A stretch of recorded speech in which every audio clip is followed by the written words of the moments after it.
ama uliamua tu uachane nayo? Okay, kama msanii kuna venye unaona kama bongo. Mtu kama mimi siwezi imba bongo azinati peke yangu. Mimi bongo labda nifichwe na msee. Okay.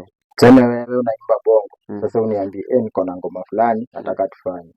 Lakini sasa ile beat zile mbili zilikuwa zina flow ya bongo kabisa, ile kuimba. So lazima ungepata mtu mwingine anaweza ingia na mwenye anaweza leta flow ya hiyo beat mimi niingie nayo. But si mimi niunde bongo yenyewe peke yangu.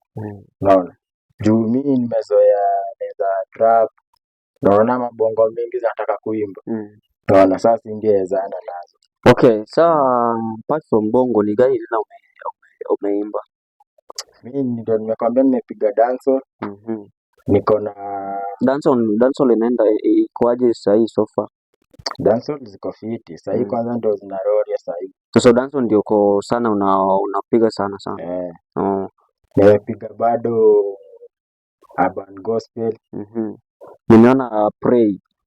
Pray ni one of the urban gospel. Pray. Kuna ingine Jobless. Jobless. Hiyo ilitoka kitambo. Kabla ya Pray. Na hizo kuna trap. Ile machija. Challenges gani unapitia hapa? Challenges zinakujanga time sasa. Tuseme kama msanii upcoming manze sasa hii kutoa vida. Tricky sana. Sasa ni normal lakini najaribu tu. Naona kakijipa tu najua mavida zitaanza kuingia. Hii mwaka lazima hii mwaka tuna expect something. Ndio tunapangia.